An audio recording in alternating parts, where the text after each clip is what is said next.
Hey smart people, how are you all? Hopefully you all are doing great in your studies. तो यार अभी तक हम हमारी इस मुलाकात में इस चैप्टर में काफ़ी सारे सेशंस कवर कर चुके हैं, तो होपफुली आपने वो सारे लेक्चर देख लिए होंगे, सवाल भी लगा लिए होंगे। आज हम आ चुके हैं आपके आखिरी लेक्चर पे, तो एनी हाउ हम इस चैप्टर को आज रैप अप करने वाले हैं। तो इससे पहले हम सर क्या बात कर चुके हैं, तो अब तक की इस मुलाकात में हमने डिस्कशन कर लिया है प्रोसेस ऑफ डाइजेशन के बारे में कि क्या प्रोसेस है डाइजेशन का। उससे पहले अगर आप ऑल रिकॉइल करेंगे तो आपको याद आएगा कि यार हमने किस ऑर्गन, बॉडी के किस ऑर्गन में किस न्यूट्रिएंट का डाइजेशन होता है वो हमने पढ़ लिया है। एनाटॉमी हम कंप्लीट कर चुके हैं, डिफरेंट डाइजेस्टिव ऑर्गन्स के बारे में। That's all we have done, right. और बेसिक्स तो हमने पढ़ ही लिया था। आज हम बात करने वाले हैं कि किस तरीके से जो भी खाना हमने खाया है वो बॉडी के किस ऑर्गन में किस माध्यम से, किस तरीके से वो एब्जॉर्ब होने वाला है, उस पर हमारी आज की चर्चा होने वाली है, राइट। तो पेन कॉपी खोल लो, सवाल लगा लो, और आज प्रोबेबली हमारा ये चैप्टर भी खत्म हो जाएगा। एंड इसके बाद एक फिनिशिंग टच के लिए हम लेके आएंगे कुछ प्रैक्टिस सेशंस। तो प्रैक्टिस सेशन को ज़रूर देखना, और उसके बाद DBPs जो हैं वो आपको डिस्क्रिप्शन में मिल जाएगी। तो उसको लगा के इस चैप्टर को रैप अप करके NCERT पढ़ के पैक करके हम साइड रख देंगे, ठीक है। और फिर हम आगे बढ़ेंगे हमारे नेक्स्ट चैप्टर पे, ह्यूमन फिजियोलॉजी के, ओके। तो ये स्टार्ट करते हैं हमारी आज की मुलाकात को। और हम क्या देखेंगे आज सर? तो टॉपिक हमारा होने वाला है एब्जॉर्प्शन ऑफ डाइजेस्टिव फूड, या फिर जो भी न्यूट्रिएंट्स हमने एब्जॉर्ब किए हैं वो सब कहाँ पे बॉडी के किस ऑर्गन में एब्जॉर्ब किए जाएंगे, उसके बारे में हम चर्चा करेंगे, okay. So let's get started. सबसे पहले एब्जॉर्प्शन ऑफ डाइजेस्टिव फूड में सबसे पहला जो वो कौन सा न्यूट्रिएंट है जो हमें एब्जॉर्ब करना है। तो आप जानते हैं कि हमने मान लो कोई बर्गर खाया, तो burger is having the carbohydrates, the बन ऑफ द बर्गर। तो वो कार्बोहाइड्रेट्स बॉडी के किस पार्ट में और कैसे एब्जॉर्ब होंगे वो देखते हैं। तो first part we are discussing here, that is carbohydrates, okay. Carbohydrates के ऊपर बात करते हैं। ऐसे ही हम बात करेंगे जो फैट्स हैं वो किस तरीके से एब्जॉर्ब होंगे, सिमिलरली प्रोटीन्स कैसे एब्जॉर्ब होंगे, आई मीन अमाइनो एसिड्स। और ऐसे ही हम देखेंगे कि बाकी कुछ और चीज़ें भी हैं, जैसे कि आप बात करो ड्रग्स हो गए, अल्कोहल हो गया, है ना, पानी, वाटर हो गया, वाइटामिन्स हो गए, ये सब कैसे एब्जॉर्ब होंगे वो सब हमें देखना है, ठीक है। But as of now I am starting with carbohydrates, got it. तो आइए फिर आगे बढ़ते हैं। एंड सबसे पहले कार्बोहाइड्रेट्स का जो एब्जॉर्प्शन होने वाला है ना, इसमें आपको ध्यान रखनी है कि कार्बोहाइड्रेट्स जो हैं वो एक कॉम्प्लेक्स कंपाउंड है, उसको हम पहले ही डाइजेस्ट करके सिंपलेस्ट फॉर्म में तोड़ चुके हैं। जैसे कि सिंपलेस्ट फॉर्म क्या होगी, मोनोसैकेराइड्स। जैसे आप कह सकते हो कि ग्लूकोज हो गया, राइट, गैलेक्टोज हो गया, इसके अलावा मैनोज हो गया, व्हाट एल्स, फ्रक्टोज हो जाएगा, ठीक है। तो ये सब क्या है, ये सब मोनोसैकेराइड्स हैं, मतलब सिंपलर फॉर्म है किसी कार्बोहाइड्रेट्स की। तो हम इसको ऑलरेडी तोड़ चुके हैं, अब बस इसको एब्जॉर्ब करना है। तो इसके एब्जॉर्प्शन के लिए यार अलग अलग तरीके हो सकते हैं। जैसे मैं आपको बताऊं तो यार जो आपके पास ग्लूकोज और गैलेक्टोज है ना, इनको एब्जॉर्ब करने के लिए, किसको, ग्लूकोज एंड गैलेक्टोज, इनके एब्जॉर्प्शन के लिए हमारे पास एक तरीका होता है जो आप जिसे आप कहते हो एक्टिव ट्रांसपोर्टेशन। एक्टिव ट्रांसपोर्टेशन,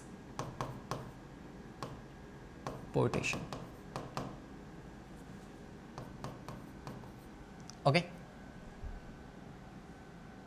तो ये एक्टिव ट्रांसपोर्टेशन के थ्रू एब्जॉर्ब किए जाएंगे। और अब ये एक्टिव ट्रांसपोर्टेशन क्या है, तो यार एक्चुअली दो तरीके का होता है। एक होता है डायरेक्ट एक्टिव ट्रांसपोर्टेशन और एक होता है इनडायरेक्ट, ओके। क्या डिफरेंस है इसमें? जैसे अगर आप एग्जांपल मानो तो क्या होता है कि अगर मान लो कुछ काम है आपको आपके फादर से, ठीक है, कि यार पापा से ना कुछ सिग्नेचर चाहिए या फिर कुछ काम करवाना है, तो तुम क्या कर सकते हो, एक तो तुम डायरेक्टली पापा से जाके बोल दो कि पापा ये काम है, ये काम कर दो। अब वो काम या तो हो जाएगा या फिर नहीं होगा। अगर नहीं होगा तो तुम क्या करोगे, तुम जाओगे मम्मी के पास और दूसरा रास्ता अपनाओगे, है ना। मम्मी से थोड़ा सा मम्मा को बहलाओगे कि मम्मा यार आप बहुत अच्छी दिख रहे हो आज, है ना, आप क्या खाना बनाती हो। तो ऐसे तुम उनसे बातें करोगे और फिर उनके थ्रू पापा से वो काम निकलवाओगे, राइट। तो एक होता है डायरेक्ट तरीका, एक होता है इनडायरेक्ट तरीका। सेम क्या होता है कि एक्टिव ट्रांसपोर्टेशन में देखो एनर्जी का इस्तेमाल तो होगा, राइट, ATP का इस्तेमाल तो होगा, लेकिन वो ATP का इस्तेमाल जो है वो डायरेक्ट हो रहा है या इनडायरेक्ट हो रहा है, इस बेसिस पे हम इसे कहते हैं कि प्राइमरी एक्टिव ट्रांसपोर्टेशन है या फिर सेकेंडरी एक्टिव ट्रांसपोर्टेशन है। यहाँ पे कौन सा एक्टिव ट्रांसपोर्टेशन होगा, सेकेंडरी एक्टिव ट्रांसपोर्टेशन, ओके। तो मोर प्रिसाइजली मेरे को यहाँ पे सेकेंडरी लिखना चाहिए, तो इसको हटाते हैं, वापस लिखते हैं। तो किस तरीके से ग्लूकोज और गैलेक्टोज जो है ये एब्जॉर्ब होने वाले हैं, दे will be absorb by secondary active transportation, इसके थ्रू ये एब्जॉर्ब होंगे। किस तरीके से हम इसको एक्सप्लेन करेंगे अभी, जैसे साथ साथ करते हुए चलते हैं। जैसे मान लो हमारे पास क्या है, वी आर हैविंग, ये हमारे पास सेल्स हैं, ठीक है। इंटेस्टाइन में विलाई होंगी, विलाई के ऊपर क्या होती है, एंटेरोसाइट्स होती है, राइट। तो एंटेरोसाइट्स मान लो ये सेल्स हैं, इनके थ्रू क्या होने वाला है, चीज़ों का एब्जॉर्प्शन होने वाला है। और अंदर क्या है, ल्यूमन है, जहाँ पे चीज़ें जो है ट्रांसपोर्ट करके फिर ब्लड के अंदर भेज दी जाएंगी, ठीक है। तो हमारे पास मान लो क्या है, ग्लूकोज है, गैलेक्टोज है। तो पहले एक बार समझो कि ये सेकेंडरी एक्टिव ट्रांसपोर्टेशन क्या होता है। इसको मैं यहाँ समझाता हूँ क्या होता है सेकेंडरी एक्टिव ट्रांसपोर्टेशन। इसमें देखो क्या होगा कि मान लो अगर ये एक सेल मेम्ब्रेन है और यहाँ पे हमारे पास क्या है, कुछ चैनल्स हैं। और आपने पढ़ा होगा, आप आगे पढ़ोगे वैसे, है ना, कि जब न्यूरॉन के अंदर कंडक्शन होना होता है तो उस टाइम पे क्या होता है कि सोडियम का ट्रांसपोर्टेशन होना होता है ना, तो वहाँ पे सोडियम पोटेशियम पंप काम करता है जो 3 सोडियम को बाहर लेके जाएगा, ठीक है। और कैसे, एक एटीपी का इस्तेमाल करके। तो एक एटीपी का इस्तेमाल करेगा और 3 सोडियम जो है उसको ट्रांसपोर्ट कर देगा अगेंस्ट द कॉन्सेंट्रेशन ग्रेडियंट। अंदर सोडियम जो है वो कम है, बाहर ज़्यादा है, तो against the concentration gradient travel किया जा रहा है, इसलिए यहाँ पे एटीपी का इस्तेमाल हो रहा है, ठीक है। तो यहाँ पे एटीपी का इस्तेमाल करके सोडियम को बाहर पहुँचा दिया। अब डायरेक्टली देखो एटीपी इस्तेमाल हो चुकी है, सोडियम ट्रांसपोर्ट हो चुका है, तो इसे आप कहोगे primary active transportation, got it. दूसरा तरीका क्या होता है, इनडायरेक्टली ट्रांसपोर्ट करवा लो। मतलब इनडायरेक्ट में भी एटीपी का इस्तेमाल तो होगा ही, तभी हम उसे एक्टिव ट्रांसपोर्टेशन कह रहे हैं। लेकिन इनडायरेक्टली कैसे, अब समझो। अब सोडियम बाहर आ चुका है तो सोडियम की कॉन्सेंट्रेशन बाहर ज़्यादा हो जाएगी, तो अब इस सोडियम इसकी कॉन्सेंट्रेशन बाहर ज़्यादा है, अंदर कम है, तो ये सोडियम कहाँ से कहाँ मूव करेगा, कुछ देर बाद, कुछ समय के बाद ये सोडियम जो है वो हाई कॉन्सेंट्रेशन से लो कॉन्सेंट्रेशन में अपने आप मूव कर जाएगा, है ना, बाय सिंपल डिफ्यूजन। और इसके साथ लिंक होके ग्लूकोज भी इसी के साथ साथ अंदर आ जाएगा। तो क्या होगा, साथ में ग्लूकोज भी इसी के साथ चिपक के अंदर आ जाएगा, ठीक है। तो क्या ग्लूकोज के ट्रांसपोर्टेशन में एटीपी का इस्तेमाल हुआ, आप कहोगे नहीं सर, क्योंकि सोडियम भी हाई कॉन्सेंट्रेशन से लो में अपने आप आया है, तो एटीपी का इस्तेमाल नहीं हुआ। लेकिन अगर आप कहानी को शुरुआत से अंत तक देखोगे तो आपको रियलाइज़ होगा कि यार ये सोडियम जो बाहर से अंदर आया है, ये इनिशियली बाहर कैसे गया था, एटीपी का इस्तेमाल करके, राइट। तो वो अंदर से बाहर गया था एटीपी का इस्तेमाल करके, तो एटीपी इस्तेमाल हो गया।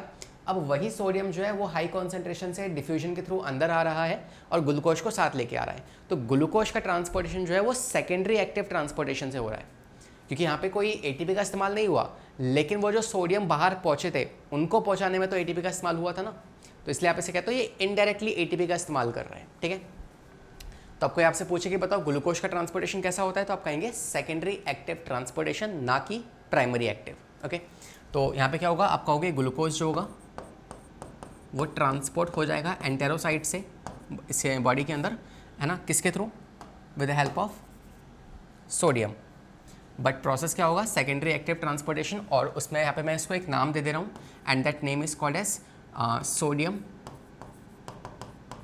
ग्लूकोज लिंक ट्रांसपोर्ट, ठीक है। सोडियम के साथ ग्लूकोज लिंक होके फिर वो ट्रांसपोर्ट हुआ है, इसलिए आप इसे SGLT भी कहते हो। तो यहाँ पे आप कहोगे कि SGLT की मदद से ये ग्लूकोज जो है ये अंदर आ जाएगा, डन है। और एटीपी का इस्तेमाल यहाँ पे हो रहा है, इसलिए हम इसे एक्टिव ट्रांसपोर्टेशन बोल दे रहे हैं। तो मेजॉरिटी ऑफ ग्लूकोज जो है और गैलेक्टेज जो है ये इस प्रकार से, इस तरीके से इनका ट्रांसपोर्टेशन कराया जाता है। बट स्टिल आपको ध्यान रखना है कि यार कुछ ग्लूकोज, कुछ गैलेक्टोज जो है ये सिंपल डिफ्यूजन के थ्रू भी ट्रांसपोर्ट हो जाते हैं, मगर बहुत कम मात्रा में, ठीक है, मगर बहुत कम मात्रा में। ये बात आपको खास तौर पे ध्यान रखनी है।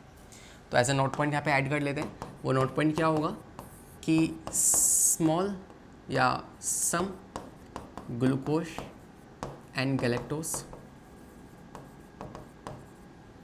Also transport by simple diffusion,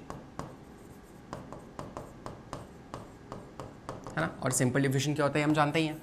मान लो बॉडी के बाहर क्या है, या इस ये जो आपके पास विलायन है इनके बाहर क्या है, ग्लूकोज ज़्यादा है अंदर कम है, तो डायरेक्टली हाई कॉन्सेंट्रेशन से लो कॉन्सेंट्रेशन में ग्लूकोज अपने आप से मूव कर जाएगा, मगर ट्रेस मात्रा में, कम मात्रा में, ठीक है। ये हो गया ग्लूकोज और गैलेक्टोज का ट्रांसपोर्टेशन, ठीक है सर। क्या बच गया, फ्रक्टोज और मैनोज बच गया। अगर फ्रक्टोज और मैनोज का ट्रांसपोर्टेशन करना है एंड मैनोस। तो ये भी क्या है, हमारे पास एक मोनोसेक्राइड्स की ही यूनिट है, मतलब कार्बोहाइड्रेट सूट के ये भी बन सकते हैं। तो इनका ट्रांसपोर्टेशन जो होगा वो होगा आप कह सकते हो फैसिलिटेट डिफ्यूजन के थ्रू।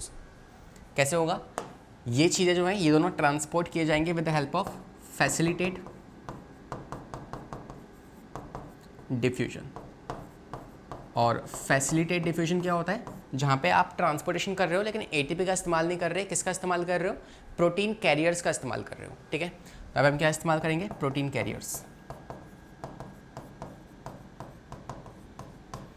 ओके, और ये भी सोडियम के साथ लिंक होकर ही ट्रांसपोर्ट किए जाते हैं, तो इस सोडियम का इस्तेमाल यहाँ पे भी होने वाला है नहीं हो। ठीक है, तो ये कंप्लीट एब्जॉर्प्शन हमने पढ़ लिया किसके बारे में, कार्बोहाइड्रेट्स के बारे में। आई रिपीट, समराइज कर रहा हूँ मैं आपके लिए। सबसे पहले 4 चीज़ें हैं जो सिंपल मोनोसेक्राइड्स है जिनको ट्रांसपोर्ट करना है हमें। कैसे करेंगे, इसमें से ग्लूकोज गैलेक्टोज जो है ये एक्टिव ट्रांसपोर्टेशन से होगा, मतलब एटीपी का इस्तेमाल होगा, लेकिन वो भी कैसा, सेकेंडरी एक्टिव ट्रांसपोर्टेशन। ठीक है, वहीं दूसरी तरफ फ्रक्टोज और मैनोज जो है कैसे ट्रांसपोर्ट होंगे, तो ये ट्रांसपोर्ट किए जाएंगे फैसिलिटेट डिफ्यूजन की मदद से, मतलब प्रोटीन कैरियर की मदद से। ठीक है, प्रोटीन चैनल्स खोलेंगे, इनको ट्रांसपोर्ट करवा देंगे। तो इनके लिए स्पेशल प्रोटीन्स लगे होते हैं मेम्ब्रेन पे, सेल मेम्ब्रेन पे, जो इनका ट्रांसपोर्टेशन करवाने वाले हैं। ओके, तो hopefully this is clear to you, इसमें कुछ खास डाउट नहीं होना चाहिए आपका। टेक अ मिनट, है ना, सारा कुछ डाइजेस्ट करो, है ना, प्रॉपर्ली एब्जॉर्ब करो माइंड में, और फिर हम भरेंगे आपके next, that is amino acids. Okay, चलिए आगे आते हैं। तो नेक्स्ट लेट अस सी अमाइनो एसिड का ट्रांसपोर्टेशन कैसे होगा।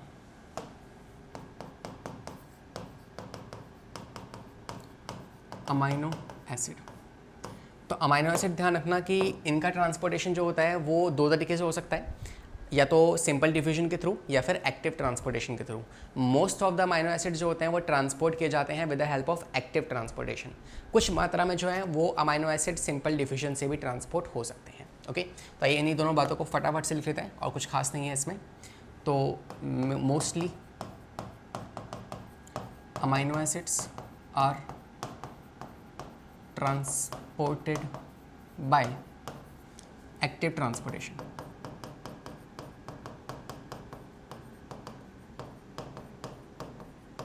Okay, and some amino acids are transported by simple division. Okay, कुछ जो होंगे वो सिंपल डिविजन से हो जाएंगे, और मेजॉरिटी कैसे होंगे,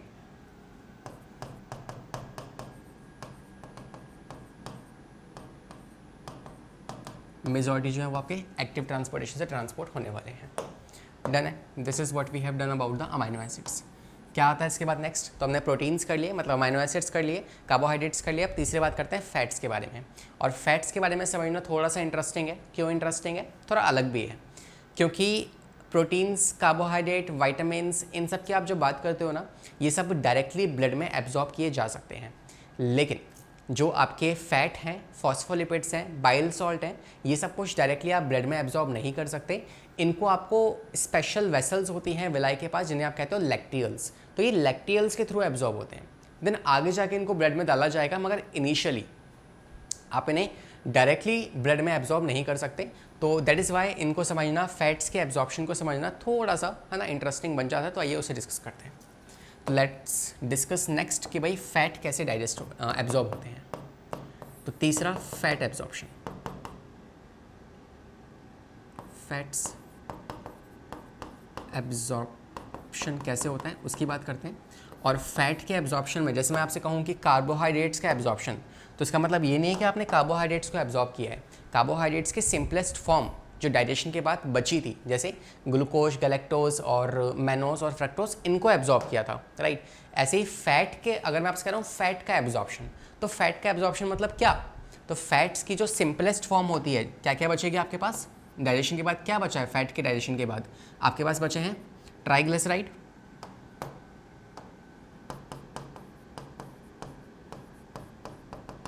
ट्राइग्लिसराइड, और क्या बचा है, आप कह सकते हो ट्राइग्लिसराइड हो गया, ग्लिसरॉल हो गया, फैटी एसिड हो गए,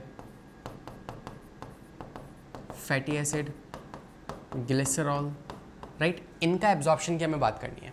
तो कैसे एब्जॉर्ब होते हैं ये बात करते हैं उसकी। Now I am writing a point here, ध्यान देना उस बात पे। जो फैट्स होते हैं ना, फैट्स आर हाइड्रोफोबिक।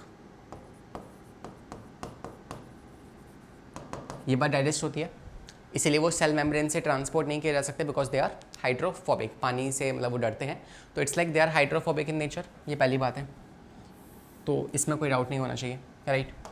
दूसरी बात और क्या है जो हमारी डाइट में होता है ना, जिसको हम एब्जॉर्ब करना चाहते हैं, तो फैट, एक तो फैट्स हैं जिसे हमें एब्जॉर्ब करना है, उनके साथ साथ हमारे पास और क्या है, तो we are having you can say phospholipids है, बाइल सॉल्ट है, ये भी हमारी डाइट के अंदर होता है, इन्हें भी हमें एब्जॉर्ब करना है।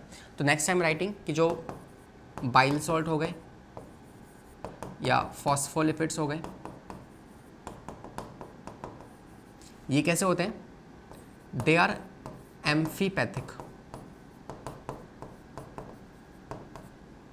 एम्फीपैथिक का मतलब क्या है कि वो हाइड्रोफिलिक और हाइड्रोफोबिक दोनों होते हैं, मतलब कि जो बाइल सॉल्ट या फिर फॉस्फोलिपिड्स है, इनका जो हेड वाला पोर्शन होगा, राइट, इनका जो हेड वाला पोर्शन होगा वो तो होगा बॉस हाइड्रोफिलिक, और इनकी जो टेल होगी वो कैसी होगी, हाइड्रोफोबिक। तो tail is hydrophobic and head is hydrophilic. क्या कोई डाउट नहीं होगा, राइट। सिंपल से मैंने क्या बताया आपको कि फैट जो होते हैं वो हाइड्रोफोबिक होते हैं और फॉस्फोलिपिड बाइल सॉल्ट कैसे होते हैं, एम्फीपैथिक होते हैं, ठीक है। अब क्या होता है, अब इन्हें एब्जॉर्ब करना है, ठीक है। अब इनमें से ये क्या है, हाइड्रोफोबिक है, तो ये मेम्ब्रेन से डायरेक्टली ट्रांसपोर्ट तो नहीं हो पाएंगे, तो ये क्या करते हैं, ये आपस में कॉम्बिनेशन बना के ना एक मिसल फॉर्मेशन कर लेते हैं। तो नेक्स्ट क्या होगी, अब बनेगा आपके पास मिसल फॉर्मेशन। तो पहला स्टेप क्या होगा फैट के एब्जॉर्प्शन में, मिसल formation.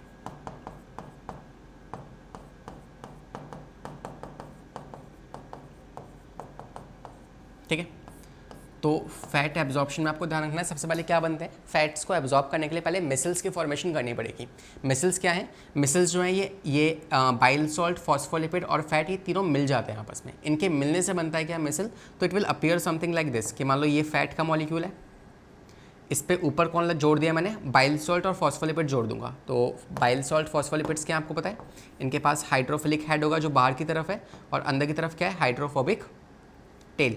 Same hydrophilic head, hydrophobic tell, hydrophilic head, hydrophobic tell. तो इस तरीके से ये मामला यहाँ पे चलने वाला है।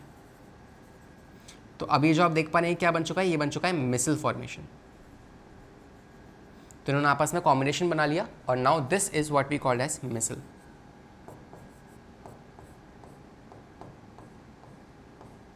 ठीक है, ये हो गया मिसल फॉर्मेशन। तो मिसल फॉर्मेशन में क्या आएगा, फैट हो गया, बाइल सॉल्ट हो गया और फॉस्फोलिपिड्स, ये तीनों मिला के मिसल फॉर्मेशन कर रहे हैं।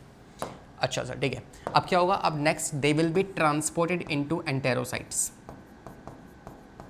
बिकॉज भाई ये सब कुछ हो कहाँ रहा है, सब कुछ डाइजेस्ट होकर पहुंच चुका है आपके इंटेस्टाइन में। अब इंटेस्टाइन की जो सेल्स हैं उनको एब्जॉर्ब करेंगी, एंड क्या होती है इंटेस्टाइन की सेल्स, सिंपली एंटेरोसाइट्स। तो एंटेरोसाइट्स इनको एब्जॉर्ब करेंगे, तो वहाँ पे इनका एब्जॉर्प्शन होना होगा।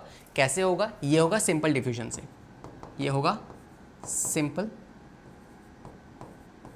डिफ्यूजन से। तो सिंपल डिफ्यूजन से हम इस एंटेरोसाइट्स में इनको एब्जॉर्ब कर लेंगे। डन है, कोई डाउट नहीं है इसमें, इजी, बिल्कुल इजी है ना। तो इसको हम यहाँ पे कहाँ पहुँचा देंगे, इसको हम एंटेरोसाइट्स में पहुँचा देंगे। तो नेक्स्ट स्टेप क्या हो जाएगा कि now we will transport them into एंटेरोसाइट्स।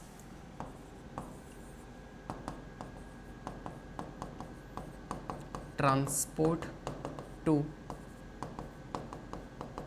एंटेरोसाइट्स।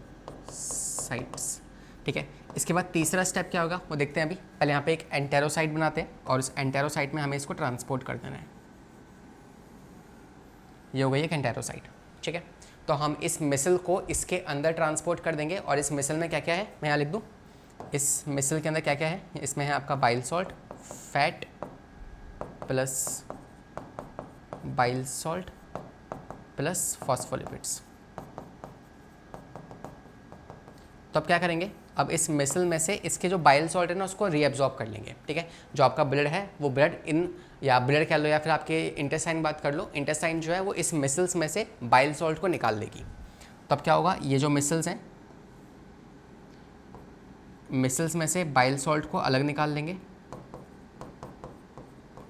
ठीक है, बाइल सॉल्ट को एक्सट्रैक्ट कर लिया, और उसके अलावा क्या बच गया आपका, इसके अलावा बच गया फैट बच गए और फॉस्फोलिपिड्स बच गए, साथ में कुछ कोलेस्ट्रॉल बच जाएगा। तो उसे कन्वर्ट कर देंगे ट्राई एसाइल ग्लिसरॉल में। ट्राई एसाइल ग्लिसरॉल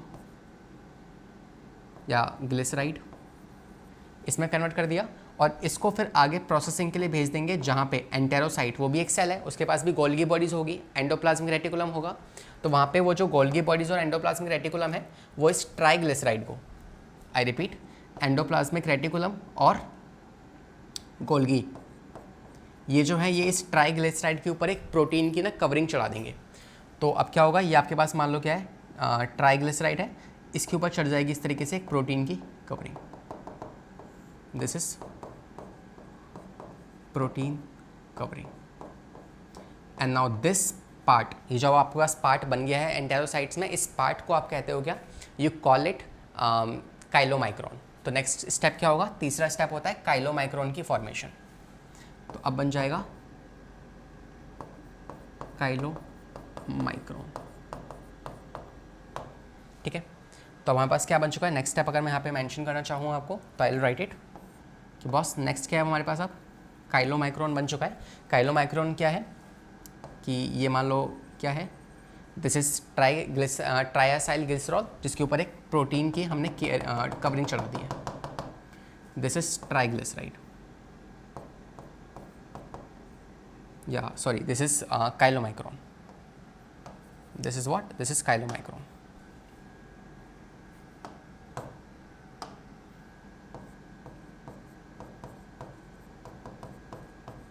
ठीक है, क्या है ये काइलोमाइक्रोन, किससे बना है, तो यहाँ मेंशन कर दे रहा हूँ मैं।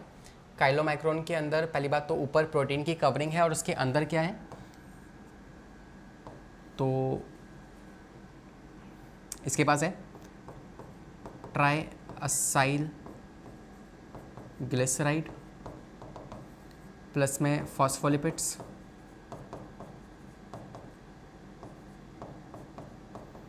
प्लस में कोलेस्ट्रॉल, ठीक है, और प्लस में ऊपर से प्रोटीन की कवरिंग है इसके ऊपर, राइट। साथ में क्या है इसके पास, ऊपर से प्रोटीन की कवरिंग प्लस प्रोटीन कवरिंग, जो किसने चढ़ाई है, गोल्गी बॉडीज ने इसके ऊपर लगा दी है। So this whole comprises to form a chylomicron, ये आ गया आपके पास काइलोमाइक्रोन। अब इस काइलोमाइक्रोन को डायरेक्टली जो है कौन एब्जॉर्ब कर लेंगे, this will be absorb by lacteals. तो फोर्थ स्टेप क्या आ जाएगा, एब्जॉर्ब बाय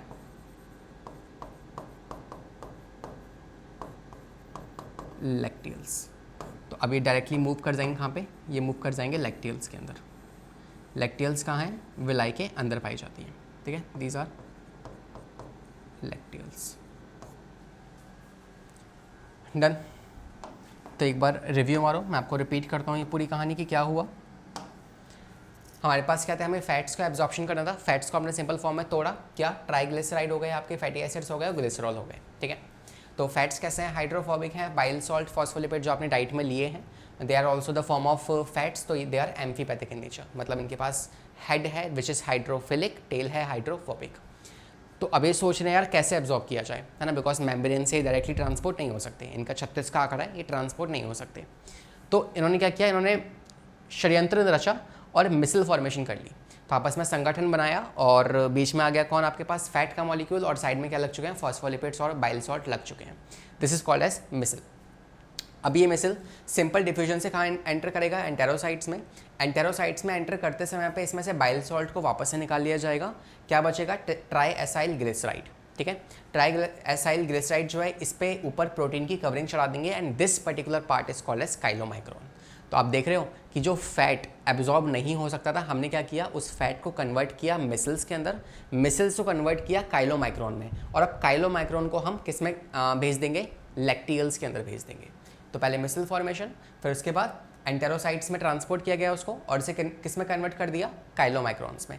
काइलोमाइक्रोन को हम लैक्टियल्स में भेजेंगे और फिर लैक्टियल से फर्दर वो ब्लड सर्कुलेशन में पहुँच जाएगा, ठीक है। तो ये 2-3 बातें लिखते हैं इसके बारे में ताकि आपको ये सारे पॉइंट्स एक बार रिकॉल हो जाएं, ठीक है। तो इनफैक्ट मैं इसके बारे में सारी बातें यहाँ साइड में लिख दे रहा हूँ, ठीक है, we have the space here. तो यहाँ देखो, यहाँ लिखते हैं। पहली बात क्या समझे, पहली बात ये है कि यार जो आपके फैट्स हैं या काइलोमाइक्रोन्स हैं, दे will B absorbed bye lacteals. तो काइलोमाइक्रोन एब्जॉर्ब बाय लैक्टियल्स। ठीक है, लैक्टियल्स कहाँ पे हैं? इन विलाई, विलाई के अंदर। दूसरा, इनको आप ट्रांसपोर्ट कर दोगे किसके अंदर? You will transport them into the lacteal capillaries. तो नेक्स्ट, ट्रांसपोर्ट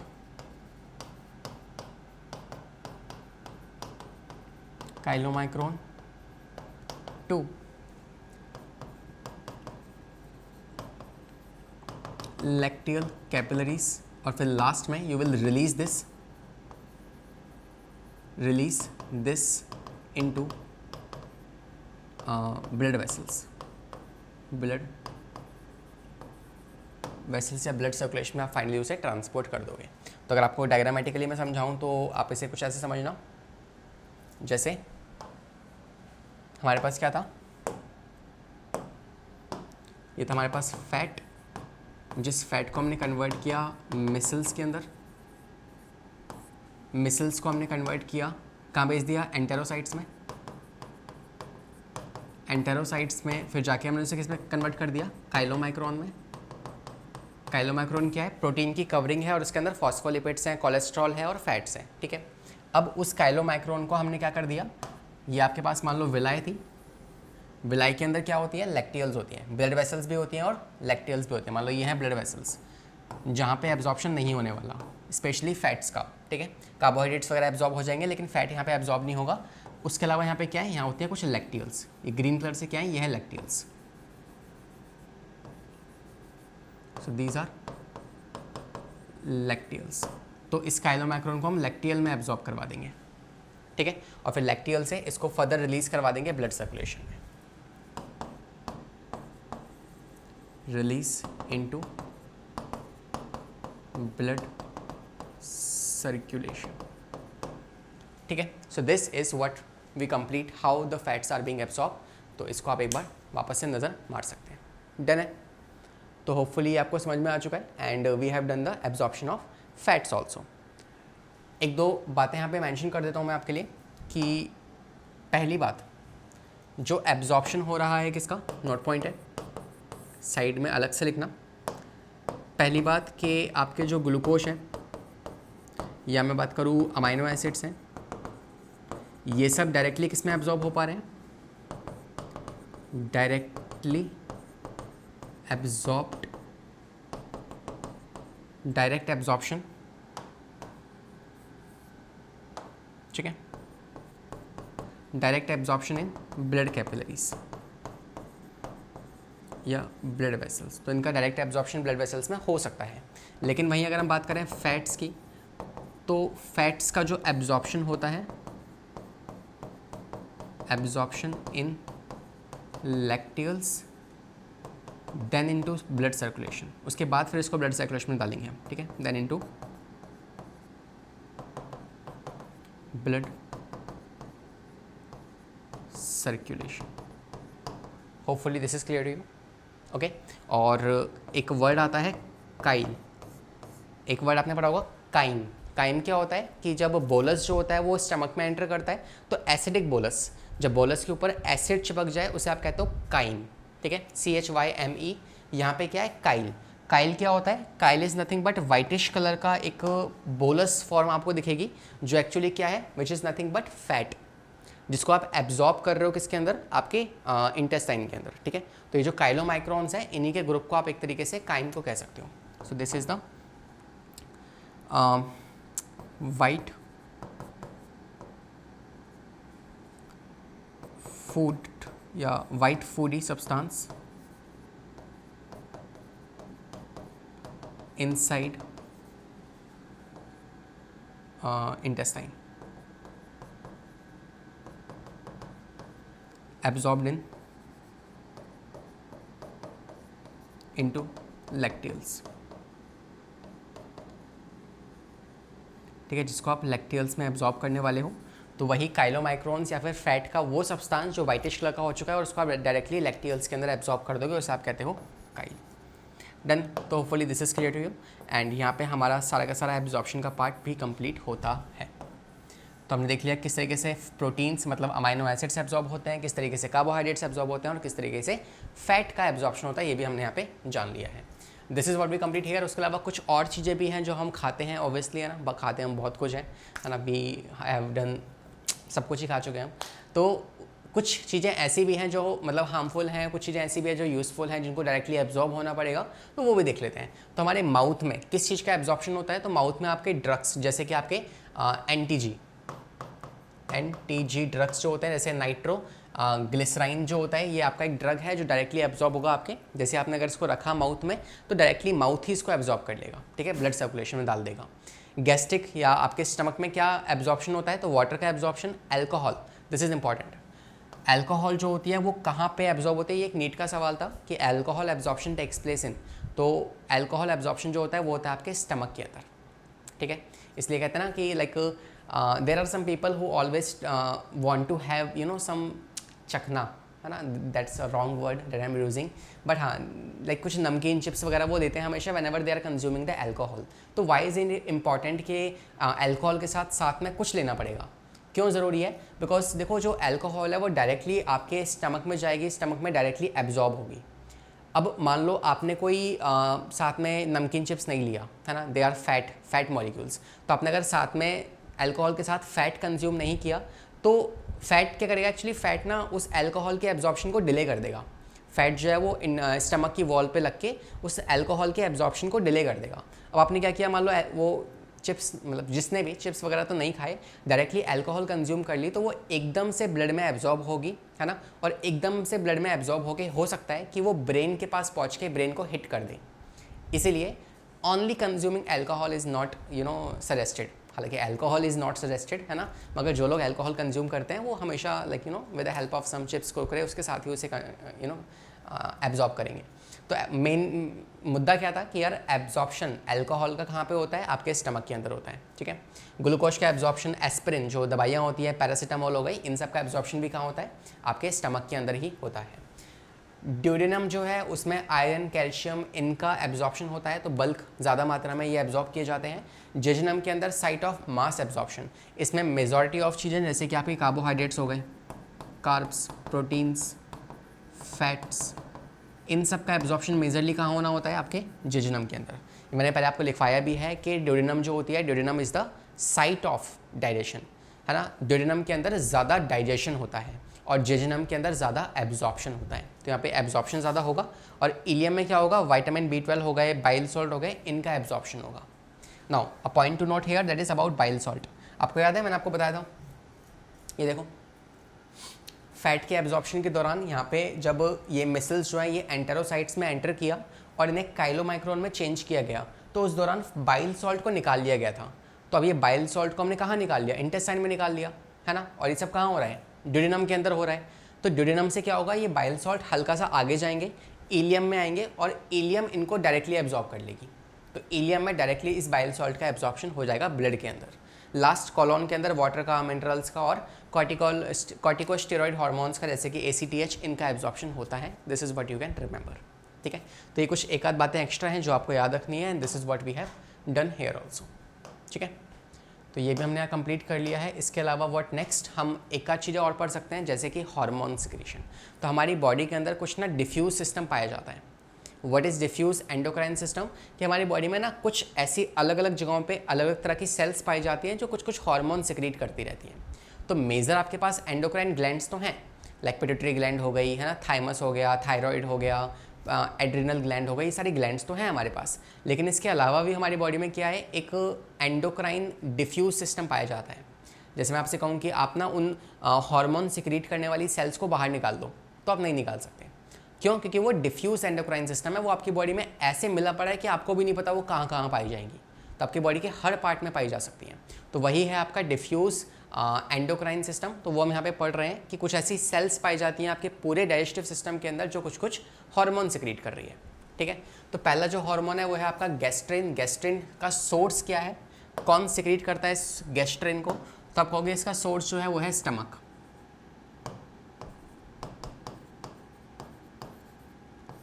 स्टमक से स्टमक के पास अलग अलग तरह की सेल्स होती हैं, तो जो जी सेल्स होती हैं वो इस गैस्ट्रिन को रिलीज़ करती हैं, मैंने आपको पीछे लिखवाया भी था।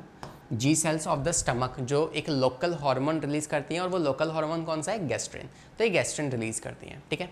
तो जी सेल्स जो है स्टमक रिलीज करेंगी। ये कहाँ पे काम करेगा? गैस्ट्रिन हार्मोन जो है इसका टारगेट कहाँ पे है? तो ये स्टमक पे ही टारगेट करता है, तो ये स्टमक पे ही काम करेगा, ठीक है सर।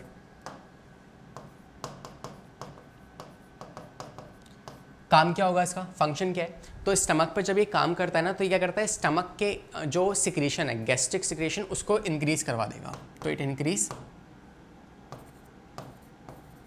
गैस्ट्रिक सिक्रीशन को ये इंक्रीज करवा देगा, और जो गैस्ट्रिक के अंदर पेरिस्टाल्सिस होती है, मतलब गैस्ट्रिक की कॉन्ट्रैक्शंस जो होंगी उसको इंक्रीज करवा देगा, ठीक है। तो गैस्ट्रिक मोटिलिटी को भी ये इंक्रीज कर देगा। डन है। तो क्या सिखाया मैंने आपको? गैस्ट्रिन एक हार्मोन है, जब जब वो रिलीज होगा तब तक क्या होगा? गैस्ट्रिक जूस जो है वो ज़्यादा इंक्रीज हो जाएगा, या गैस्ट्रिक जूस जैसे कि HCl उसका सिक्रीशन बढ़ जाएगा। डन। सेकेंड हमारे पास हार्मोन कौन सा है? एंटेरोगैस्ट्रिन। ये उसके उल्टा काम करेगा। तो मान लो आपने खाना खाया और उस टाइम पे HCl निकलना है, तो उस टाइम पे स्टमक में कौन रिलीज होगा? गैस्ट्रिन रिलीज होगा, जो क्या करेगा? HCl की मात्रा को इंक्रीज कर देगा। अब मान लो खाना खा लिया, सब कुछ खत्म हो गया, अब उसके बाद उसको वापस भी तो लेके आना है नॉर्मल। ये नहीं कि हर पल HCl निकलता रहे, है ना। इस टाइम जब आप खाना नहीं खा रहे हो, तो उस टाइम पे, मतलब मैं ऐसा मान के चल रहा हूँ कि आप लेक्चर देखते टाइम पे खाना नहीं खा रहे हो। अब जब आप खाना नहीं खा रहे हो, तो उस टाइम पे क्या हो रहा है? आपके पेट में HCl नहीं निकल रहा।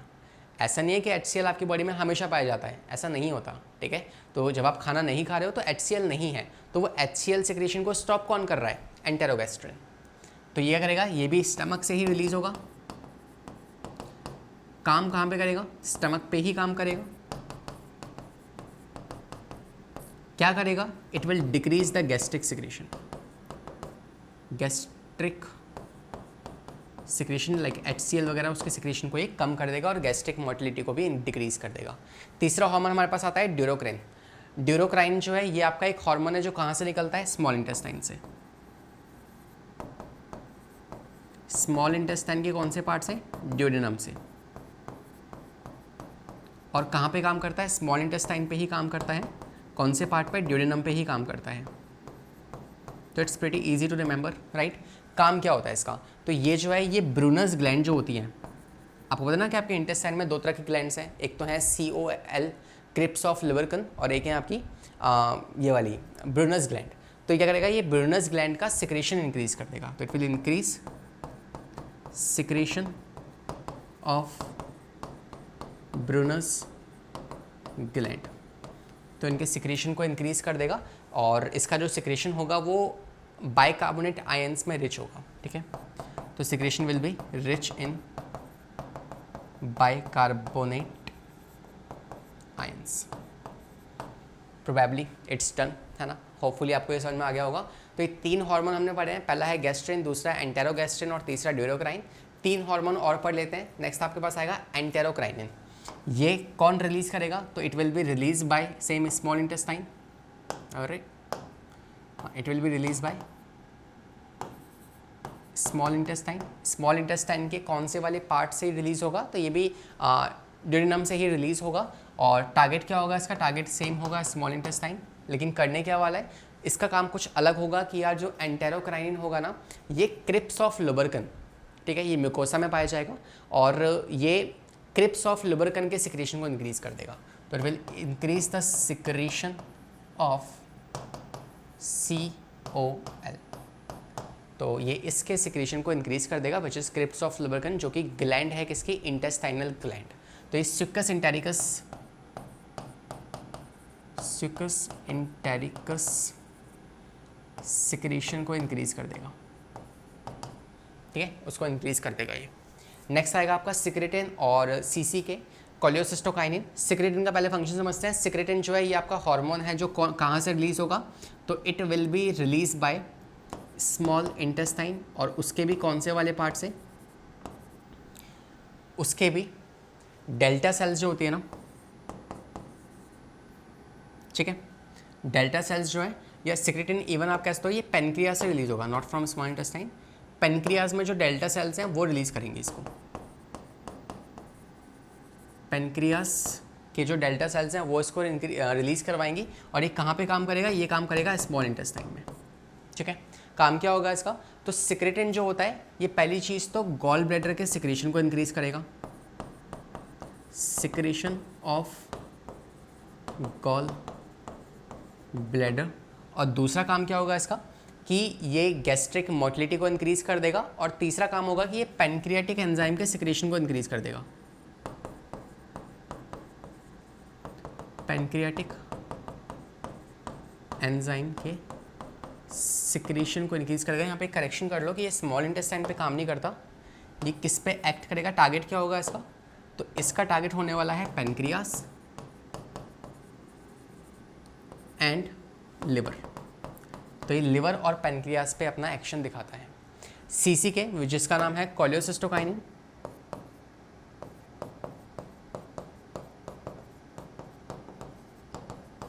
कोलियोसिस्टोकाइनिन का एक इंपॉर्टेंट फंक्शन है जो एग्जाम में आता है।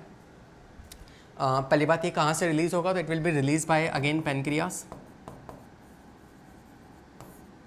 ठीक है, पैनक्रियास की जो अल्फा सेल्स होंगी वो इसको रिलीज करवाएंगी, और कहाँ पे काम करेगा, तो ये काम करेगा गॉल ब्लैडर पे और पैनक्रियास पे, उस पर ये काम करता है। और इसका फंक्शन क्या होता है, सीसी के कोलियोसिस्टोकाइनिन जो है ये गॉल ब्लैडर की कॉन्ट्रैक्शन करवाएगा। आपको पता है कि यार गॉल ब्लैडर जो है वो हेपेटोसाइट्स मतलब लिवर बनाता है, लेकिन वो जो बाइल जूस है वो जाके कहाँ पे स्टोर हो जाएगा, वो स्टोर होता है गॉल ब्लैडर के अंदर।